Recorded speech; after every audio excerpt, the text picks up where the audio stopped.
नमो नमः। Samhita explained in Sanskrit, Hindi and English. संहिता संस्कृत, हिंदी और अंग्रेजी में स्पष्टीकृत। संहिता संकारेण हिकारेण ताकारेण तथैव च व्याकृतसंहिता शब्दसुष्ठुस्तद् अवधार्यताम्। संहिता इन 3 अक्षरों से श्लोक निबद्ध करके संहिता शब्द स्पष्ट करने का प्रयास है, उसको अवधान देकर सुनिए। Samhita word is explained by making self composed shlokas starting with sam, hi and ta. Please give attention. सुष्ठुस्तद् अवधार्यताम्। संहिता सम्पन्नास्तत्त्वविज्ञानैः प्रयोगैश्चैव कृत्स्नशः हितार्थं सर्वलोकानां महर्षिभिः प्रकाशिता ताः सदैवानुसर्तव्या आयुर्वेदस्य संहिताः। सम्पन्नास्तत्त्वविज्ञानैः प्रयोगैश्चैव कृत्स्नशः। संपन्न जो है, पूरी भरी हुई है। किससे? तत्व और विज्ञान से, शास्त्रीय तत्वों से जो संपन्न है। तथा प्रयोगैश्चैव, जो प्रायोगिक उसका उपयोजन है, जो प्रैक्टिस में उसका प्रयोग है, उनसे कृत्स्नशः, पूरी तरह जो संपन्न है, वो है संहिता। Samhitas are fulfilled entirely, completely with tattva, that is concepts, vijnana, that is scientific concepts, and with practical applications, that is prayoga. कृत्स्नशः entirely. सम्पन्नास्तत्त्व विज्ञानैः प्रयोगैश्चैव कृत्स्नशः। Now he, हितार्थं सर्वलोकानां महर्षिभिः प्रकाशिता। हितार्थं सर्वलोकानां, सभी लोगों के हित के लिए, सभी जनों का हित सामने रखकर महर्षियों द्वारा ये प्रकाशित है, निबद्ध है, संपादित है, निर्मित है।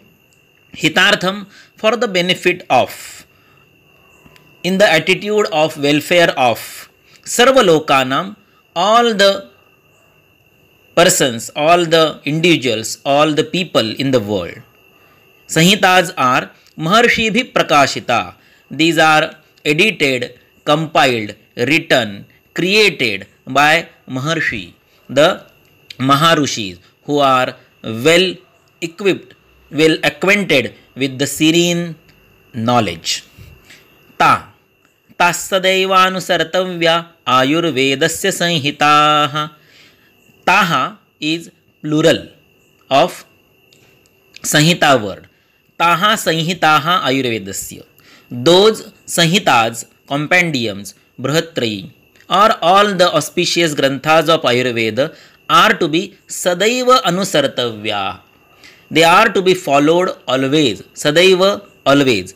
Anusartavya, followed. Followed means to be understood, to be read and to be practiced for the benefit and welfare of all the society. ताः सदैवानुसर्तव्या आयुर्वेदस्य संहिताः। इन संहिताओं का, आयुर्वेद के इन संहिताओं का सदैव अनुसरण करना चाहिए। अनुसरण पाठ से, यानी बारंबार पठन से या पूरे मुखोद्गत करने से, तथा अनुसरण अर्थ अवबोध से, उनको जानने से, उनके अर्थों को जानने से, तथा अनुसर्तव्याः इति, अनुसरण करना अर्थात उनका रुग्ण की चिकित्सा में प्रयोग करना। इस तरह से samhita word is elaborated in self composed shlokas as सम्पन्नास्तत्त्व विज्ञानैः प्रयोगैश्चैव कृत्स्नशः हितार्थं सर्वलोकानां महर्षिभिः प्रकाशिता ताः सदैवानुसर्तव्या आयुर्वेदस्य संहिताः। नाउ एक्चुअल लक्षण और डेफिनेशन ऑफ संहिता। अब संहिता का लक्षण या संहिता की व्याख्या बताते हैं। प्रतिपाद्यम हितम सम्यक यस्या सा संहिता मता। संहिताओं में जो प्रतिपादन किया गया है, जो उनका प्रतिपाद्य विषय है, जो उनके वर्णन का विषय है, वो हितम और सम्यक है, वो योग्य है और समाज के या स्वस्थ आतुर लोगों के हित के लिए हैं, इसलिए उसको प्रतिपाद्यम हितम सम्यक ऐसा कहा गया है। जिनका प्रतिपादन का विषय सम्यक और हितकारक है उन्हें संहिता कहा जाता है। प्रतिपाद्यम हितम सम्यक यस्याः सा संहिता मताः। The subject of description, subject of consideration, subject of explanation, subject of elaboration, of which is for welfare and for benefit of society, and the narration or the explanation or the exposition in which is correct, is appropriate, it is called as प्रतिपाद्यम हितम सम्यक। प्रतिपाद्यम subject under consideration, हितम for the welfare और benefit of the society, सम्यक appropriate, correct. So of which the subject under consideration is for welfare and benefit of society and which is explained in a very correct and appropriate manner is called as संहिता। प्रतिपाद्यम हितम सम्यक यस्याः सा संहिता मताः। यस्याः is Shashthi of Samhita. Now it's synonyms. अब उसके पर्याय। तंत्रंच संग्रहम शास्त्रम पर्यायश्चापि उच्यते। संहिता को तंत्र, संग्रह, शास्त्र इन पर्याय नामों से भी उल्लेखित किया गया है। संहिता इज रेफर्ड एज तंत्र, संग्रह एंड शास्त्र।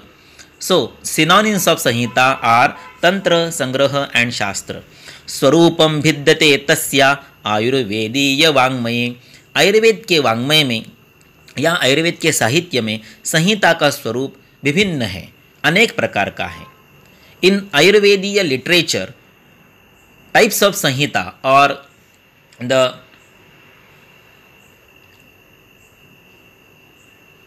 संहिता styles are of many types. Let us see those styles. अध्याया द्विगुणाष्टे स्थान संख्या षडष्टवा अंगस्यैकस्य मुख्यस्य त्रिस्कन्धज्ञान विस्तरम् इतरेषामपि सप्तानाम् अंगानाञ्च समासतः। प्रायः संहिता नामक ग्रंथ में द्विगुणाष्टेः अध्यायाः 60 के द्विगुण अर्थात 120 अध्याय संख्या होती है। कभी कभी ये संख्या 120 न होकर सुश्रुत जैसे संहिता में 186 हो गई है, किंतु सुश्रुत के अगर प्रथम 5 स्थानों का ही विचार करें तो वो 120 ही है। बाकी चरक की अध्याय संख्या 120 है, अष्टांग हृदय की अध्याय संख्या 120 है, किंतु अष्टांग संग्रह की अध्याय संख्या 150 है। फिर भी प्रायः संहिता के अध्यायों की संख्या द्विगुणाष्टे है अर्थात 120 मानी जा सकती है। In general, Sanhita has 120 adhyayas, 120 chapters. Though Ashtang Sangrah has 150 and Sushrut has 186 adhyayas in today's published Sanhita books. But if we consider first 5 sthanas of Sushrut Sanhita, its total is 120 only. Ashtang Hridaya and Charaka Sanhita has 120 adhyayas each. So, Adhyaya Dviguna Shashte stands correct for संहिता। स्थान संख्या षडष्टवा। प्रायः संहिताओं में 8 स्थान या 6 स्थान होते हैं। काश्यप संहिता में और चरक संहिता में 8 स्थान हैं तथा अष्टांग हृदय, अष्टांग संग्रह और सुश्रुत में 6 स्थान हैं। विमान और इंद्रिय स्थान यह चरक और काश्यप में एक्स्ट्रा है। वैसे देखा जाए तो काश्यप संहिता में 9वां खिल स्थान भी आता है, इसलिए उसके अध्यायों की संख्या और ज़्यादा बढ़ जाती है। तो प्रायः स्थान संख्या षड अष्टवा 6 या 8 स्थान होते हैं। 8 स्थान है सु, नि, वि, शा, इन, ची, क, सी। सूत्र स्थान, निदान स्थान, शारीर स्थान, विमान स्थान, कल्पस्थान, सिद्धि स्थान और चिकित्सा स्थान। थोड़ा क्रम उल्टा हो गया, क्षमा करें। इन संहिता प्रायः नंबर ऑफ स्थानाज इज 6 और 8। In Charak samhita it is 8। In Kashyap samhita it is 8 + 1। In Kashyap samhita there is khil sthan which is 9th स्थान। इन अष्टांग संग्रह, in Ashtanga Hridaya and in Sushruta samhita there are 6 sthanas. In Charak and in Kashyap samhita indriya sthan and viman sthan are extra. Other 6 sthanas are Sutra Sthan, Sharir Sthan, Nidan Sthan, कल्पसिद्धिस्थानम and चिकित्सास्थानम। इतरेषामपि सप्तानाम् अंगानांच समासतः अंगस्यैकस्य मुख्यस्य त्रिस्कंधज्ञानविस्तरम्। संहिता के मुख्य विषय के अनुसार उस संहिता में अंगस्य एकस्य मुख्यस्य किसी एक अंग का त्रिस्कंध ज्ञान विस्तरम, त्रिस्कंध का सविस्तर से ज्ञान वर्णन किया हुआ होता है। जैसे कि सुश्रुत संहिता में शल्य का विषय विस्तार, शल्य का त्रिस्कंध ज्ञान पहले 5 स्थानों में विस्तृत रूप से किया गया है। बाकी अंगों का वर्णन उत्तर तंत्र में किया गया है। अष्टांग हृदय और अष्टांग संग्रह में काय चिकित्सा का वर्णन 5 स्थानों में पहले पूर्ण हो जाता है, जैसे सूत्र, शारीर, निदान, चिकित्सा और कल्पसिद्धि। इसमें काय चिकित्सा को प्रधान अंग समझकर, अंग मानकर, अंग विषय अधिकृत करके उसका 5 स्थानों में वर्णन हुआ है। बाकी 7 अंगों का वर्णन यह उत्तर स्थान में है। कायबाल ग्रहोर्ध्वांग शल्यदंष्ट्रा जरा वृषान अष्टवंगानि तस्याहुश्चिकित्सा येषु संश्रिता। इसमें से काय चिकित्सा का वर्णन अंगस्य एकस्य मुख्यस्य यह पहले 5 स्थानों में है। बाकी 7 अंगों का, बाल से लेके वाजीकरण तक के अंगों का वर्णन उत्तर स्थान में है। वैसे चरक में 8 भी स्थानों में काय चिकित्सा का ही वर्णन हुआ है। त्रिमर्मीय जैसे एकाध अध्याय में आपको व्रण का, शल्य का या विषतंत्र के अध्याय में एकाध अगत का उल्लेख मिलता है, और रसायन और वाजीकरण के 2 अध्याय 2 चतुष्कों के रूप में आपको चिकित्सा स्थान के प्रारंभ में मिलते हैं। तो इसलिए अंगस्येकस्य मुख्यस्य त्रिस्कंध ज्ञान विस्तरम इतरेषाम अपि सप्तानाम, अन्य 7 अंगों का समासतः संक्षेप में वर्णन संहिताओं में मुख्य विषय को छोड़कर पाया जाता है। इन संहिता जनरली one अंग is dedicatedly described in elaborative manner with all the triskandha varnan, that is hetu, lakshana and aushadha for the considered mukhya anga is narrated in elaborative manner, in subjective manner, in very explanatory manner. All other 7 angas are narrated, described in abridged manner, that is samasatah. इतरेषामपि सप्तानाम अंगानाम च समासतः। इन Sushruta first 5 स्थानास describe शल्य तंत्र। In Charaka Samhita, all 8 sthanas describe Kaya Chikitsa only. In Ashtanga Hridaya and in Ashtanga Sangraha, first 5 sthanas describe Kaya Chikitsa in detail, and all other 7 angas are described in Uttara Sthana in Ashtanga Hridaya and Ashtanga Sangraha. While in Sushrutas, Uttara Tantra, 66 adhyayas describe 5 angas.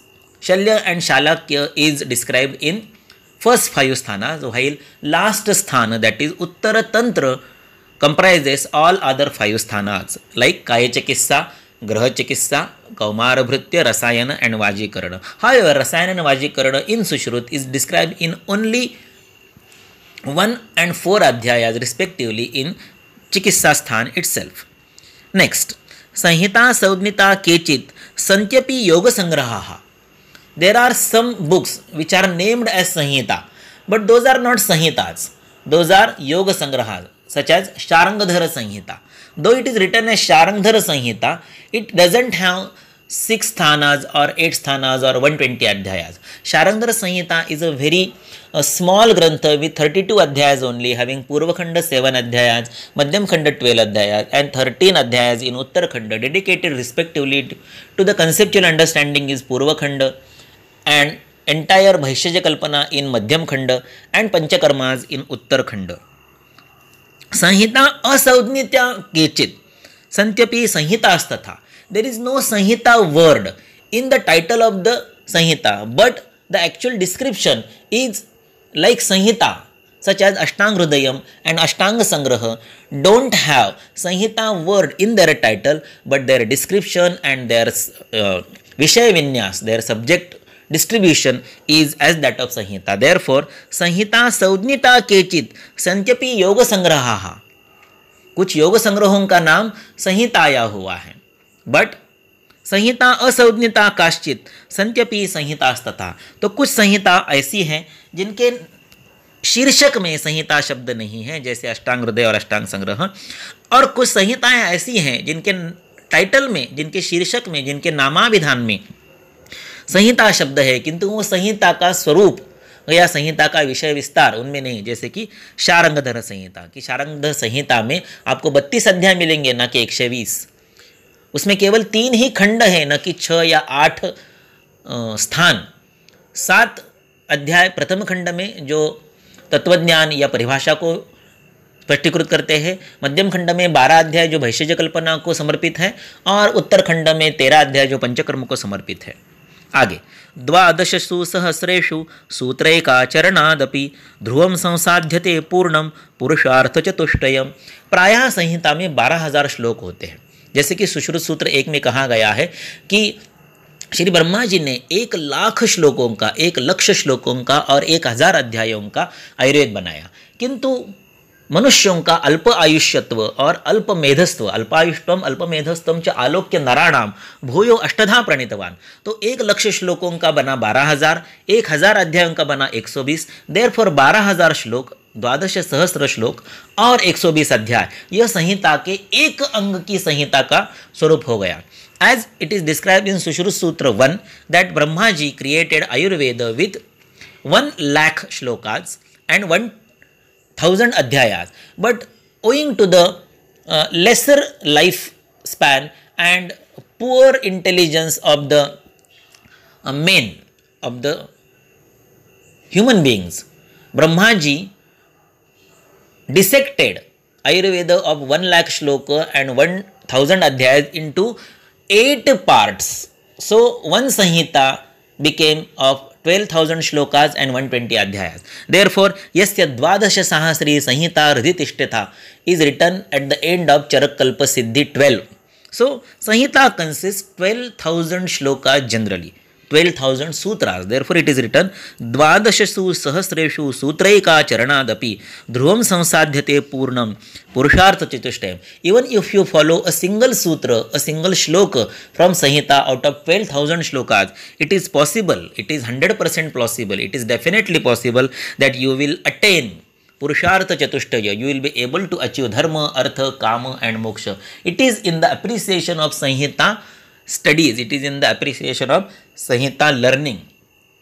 अगर संहिता के 12,000 श्लोकों में से आप केवल एक सूत्र का भी ठीक से आचरण, अवलंबन आपके जीवन में करते हो, तो ये निश्चित रूप से संभव है कि आपको चारों पुरुषार्थों की प्राप्ति हो। यह श्लोक संहिता की प्रशंसा में, प्रशस्ति में, स्तुति में कहा गया है। सद्वृत्तात् समाजस्य स्वस्थवृत्तेन स्वस्य च अभ्युदयश्च सर्वार्थैर्ध्रुवं संसाध्यते यया। संहिताओं में जो स्वस्थवृत्त का वर्णन हुआ है, उसमें आदमी के स्वयं के शरीर का, तथा संहिता में जो सद्वृत्त का वर्णन हुआ है, इससे समाज पुरुष का, समाज के शरीर का, समाज के सारे व्यक्तियों का अभ्युदय सर्व रूप से, निश्चित रूप से सुसाधित सिद्ध हो सकता है। It is possible that if we follow sadvritta written in Sanhitas, then it will benefit, it will achieve abhyudaya, that is progress and upliftment and welfare and benefit of all the society. And if we follow swasthavritta, then individual health will be maintained for sure. So this is written in Sanskrit shloka as sadvrittat samajasya swasthavrittena swasya cha abhyudayascha sarvarthaihi, by all means, सर्व अर्थ ही, सभी अर्थों से, सभी अंगों से अभ्युदय यानी progress, Abhyuday यानी उन्नति, समृद्धि, प्रगति, संसाध्यते achievable है, पॉसिबल हो सकती है। स्वस्थस्य स्वास्थ्य संरक्षा रोगिणो रोगवारणम किम पुनर्भूषो वाच्यम संहिताया प्रयोजनम। व्हाट इज प्रयोजन of Samhita? What is purpose of Samhita? Why we should say it again and again? It is well known to all that swasthasya swasthya sanraksha, to maintain the health of already swastha, non-diseased person, healthy person, and rogino rogavaranam, we have to eliminate the disease from the body of the diseased person, ill person, unhealthy person. From the body of the patient, we have to eliminate the disease. So swasthasya swasthya sanraksha and rogino rogavaranam is the प्रयोजन, purpose of संहिता। स्वस्थ की, स्वास्थ्य की संरक्षा और रोग के निवारण का उपाय करना, यह संहिता का प्रयोजन है। ये सभी लोगों को सुप्रसिद्ध है, इसलिए उसकी पुनः पुनः उच्चारण करने की आवश्यकता नहीं है। किम पुनः भूषो वाच्यम, ये जो शब्द समुच्चय है ये गीता के विभूति योग के 10वें अध्याय के प्रायः अंतिम या उपांत्य श्लोक से लिया गया है, जहाँ श्री भगवान कृष्ण कहते हैं किम ज्ञातेन बहुना एतेन ज्ञातेन किम ज्ञातेन तवार्जुन बहुना किम एतेन किम ज्ञातेन तवार्जुन विष्ठभ्याहम इदम कृष्णम एकांशेन स्थितो जगत। ऐसा श्लोक आपको गीता के विभूति योग के 10वें अध्याय में उपांत्य श्लोक के रूप में मिलेगा। हाँ, द श्लोक इज अथवा बहुने एतेन किम ज्ञातेन तवार्जुन। द श्लोक गोज एज अथवा बहुने एतेन किम ज्ञातेन तवार्जुन विष्ठभ्याहम इदम कृष्णम एकांशेन स्थितो जगत। इन द सेम वे किम पुनर्बहुशो वाच्यम संहिताया प्रयोजनम, this composition is adapted by or inspired from Vibhuti Yoga Adhyay of Gita number 10. Sampurnam vidyate tatra ayusho margadarshanam. In Sanhita, entire guidance for life is described. संहिताओं में पूरे जीवन का मार्गदर्शन आपको उपलब्ध होता है। इति संहिता विवरणम। सो इन पूरे श्लोकों को फिर से एक बार पठन करके यह संहिता विवरण का आज का व्याख्यान संपन्न करते हैं। We will recite again all the shloka that we explain just now in English and Hindi, so that it will memorise the entire shlok samuchchay in continuity without any break. So let us start. आरंभ करते हैं फिर से एक बार संहिता शब्द को शब्दशः अक्षरशः लिटरली समझने का।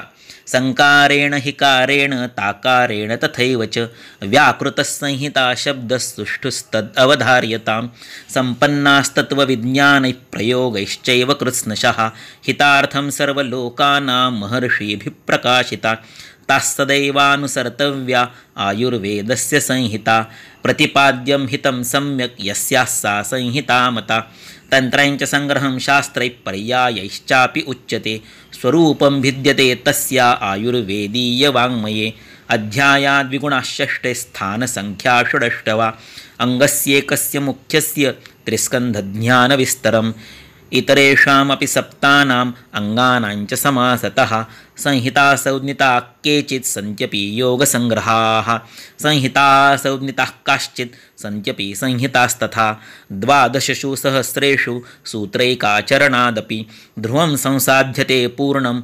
पुरुषार्थचतुष्टयं सद्वृत्तात् समाजस्य स्वस्थवृत्तेन स्वस्य च अभ्युदयश्च सर्वार्थैर्ध्रुवं संसाध्यते यया स्वस्थस्य स्वास्थ्य संरक्षा रोगिणो रोगवारणं किं पुनर्बहुशो वाच्यं संहितायाः प्रयोजनं संपूर्णं विद्यते तत्र आयुषो मार्गदर्शनम् इति संहिता शब्द व्याकरणं नाम अध्यायं श्री चरक सुश्रुत वाग्भटार्पणमस्तु। शुभं भवतु। श्रीरस्तु।